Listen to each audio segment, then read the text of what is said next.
This is going to be a short demonstration of my new Macintosh Plus that I received from a deal on Craigslist. Um, this is from reading the serial number correctly, it's a 1987 model. It has two external hard drives.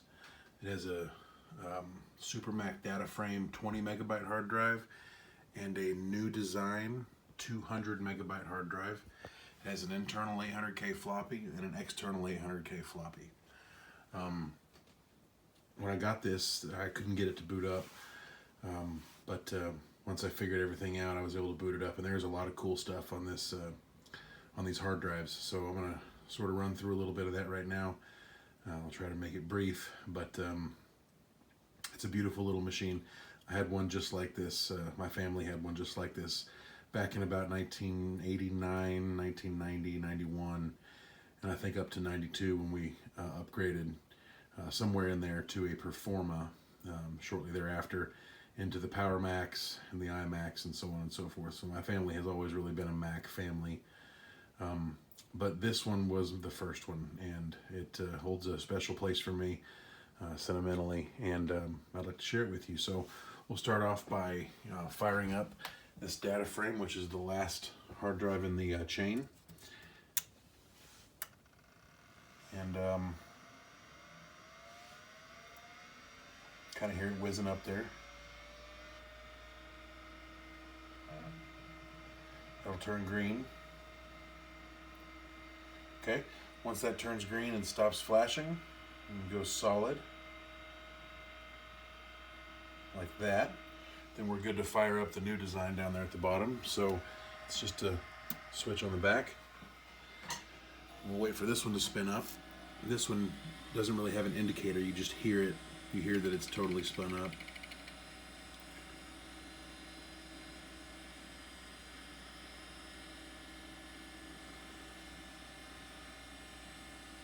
Alright, once that one's all the way spun up, we just turn on the Macintosh.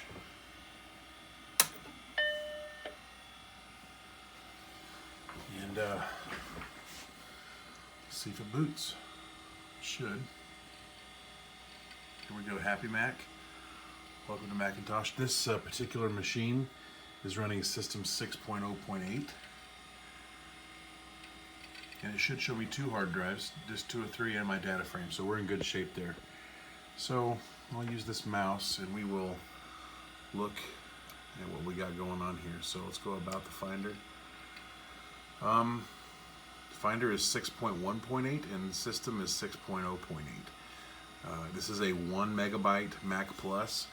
The RAM upgrade has not yet been done. I intend on doing that very soon. So let's dig into the hard drive a little bit. I wanted to thank the folks over on Mac Rumors. One guy in particular helped me get this thing up and running.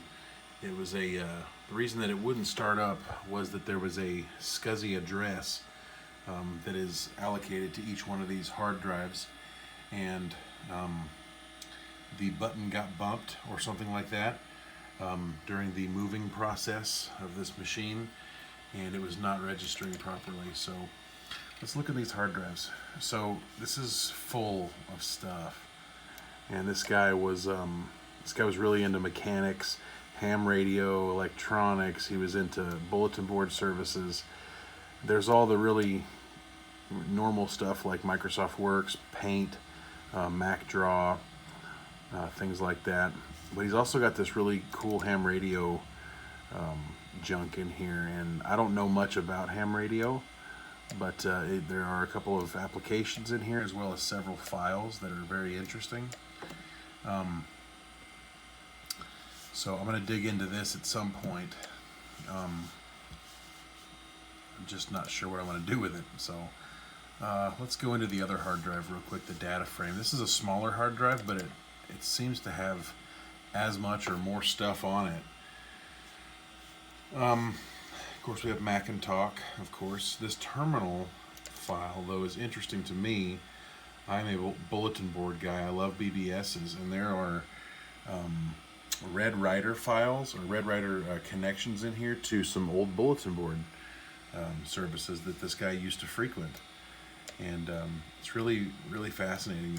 He may have even run one. I haven't dug in just enough yet, but he lived in Racine, Wisconsin, and there is a Racine BBS right here.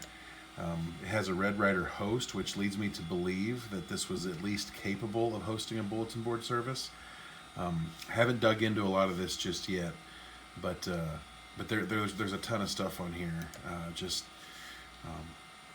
begging to be looked at and explored. So I am really looking forward to that.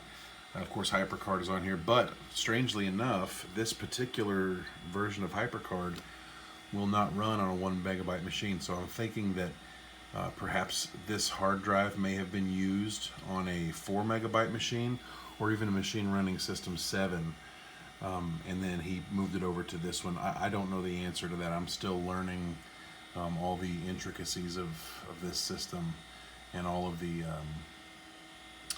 the interesting stuff that this guy had on here. He's got all these different pictures that were created. I don't know if he did these. Some of these are probably like stock. But let's take a look, see if we can find something. What's woman card? Let's look at woman card. Opens up Mac Paint. Okay, so this was probably stock. This was probably a stock image. But of course, you know, you can. The nice thing about the Macintoshes of this era is that you can select this and utilize this as clip art in other programs, things like that. So again, there's so much on here that I really have not had the opportunity to look at yet. And I have documents, books, original discs. I have full software packages. This thing is just full of stuff.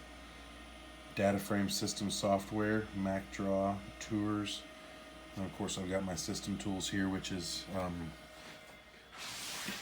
actually, and I'm just now unpacking. This is my desk here. Just now unpacking my stuff into my new office space, but I did want to show a few other things that came with this. I have some whole package of ribbons that has never been opened. They're probably all dried out by now, but and this was a ImageWriter 2 color ribbon. I do have the ImageWriter 2 printer that came with this, but I have it in a desk. It came with a zip drive, SyQuest zip drive, and a couple of different hard drive cartridges there. So there's 500 more megabytes of stuff I haven't even looked at yet. It's incredibly fascinating to think about what all could be there. I have all this original documentation. He's got all the original books. This is an extremely complete collection that I got. I paid a good price for it too. It's all just in really, really excellent shape. Here are the 2 hard drive cartridges right here. And I'll have to dig into these. These are each 135 megabyte. Okay, so there's 270 megs of stuff that's potentially on there. Let's see, Macintosh. And I mean, if you just look at this, that's just in pristine shape. I mean, it's in excellent shape. These tour tapes for the Macintosh are still in their original cellophane, so they've never even been opened. Let's see what else. This is the 800K external drive manual, and it's still in its original cellophane too. I don't know how much I would need to know and learn about that, but I have the manual if I need it. Unpacking guide. That's good stuff there too. This is the manual for the data frame hard drive that I have, which may actually come in handy. I'm going to have to dig into this, but it's in excellent shape as well. Looks like there's something stuck in here. This was a... Oh, I see. It's a warranty card that's never been filled out. I may need to fill that out and send it in just to make sure I have full warranty on my Super Mac data frame. Microsoft Word. This is an interesting thing here. This is a Mac 3D Challenger software. this is pretty neat. It's a full full manual and a super nice binder, and I have the discs that go with this. Using Mac 3D provides step-by-step instructions for most of the operations you can perform. I think this is a drafting application for, like I said, this guy was into engineering and stuff, so let's see what I got here. Mac Draft, I have the discs for this too. It's a nice, big, thick, complete manual here. So he was definitely into design and drafting. Very neat. It just keeps going. Bulk mailer, mail list power for bulk mailing. I may have to get in on this. Once I learn about it, I may get involved. It sounds like a winner. This is the hard disk toolkit. Improve performance and make any drive System 7 compatible. So like I said earlier, he probably was a System 7 guy on at least one other machine. And then I have plenty of dot matrix printer paper here as well. So there's just a lot of stuff that came with this package that I got. I purchased this on eBay because I'm learning HyperTalk language right now. But anyway, back to the Mac here. It's a lovely machine, and I'm very blessed to have it. And I'm gonna do everything I can to make sure that I keep it in really good shape and take good care of it. And I really want to archive everything on these drives for posterity in case something catastrophic happens, God forbid. And I just I don't know. I just feel like this stuff ought to be archived. We should save this. This is history. You know, this is history of a fellow that that owned this machine, and he died, and his widow sold this package to me. I've got, for the sake of full disclosure, I bought the Macintosh, both drives, a really nice keyboard, all the discs and software, all the manuals, the mouse, everything. I paid $200 for the whole setup. She was asking $250, and I would have gladly paid it, but I did not have $250. I only had $200, so I offered $200, and she accepted it. And then after I got it home and got it all up and running, I sort of feel like I owe her another $50. But anyway, this is my system. This is my Macintosh Plus. I don't know if anybody's ever interested in this, but I'm very glad to have it, and I hope that you got to see some things today that you were wanting to see. Some good old history here on a 1987 1 megabyte Macintosh Plus. So I'm going to sign out, and hope everybody enjoyed the video.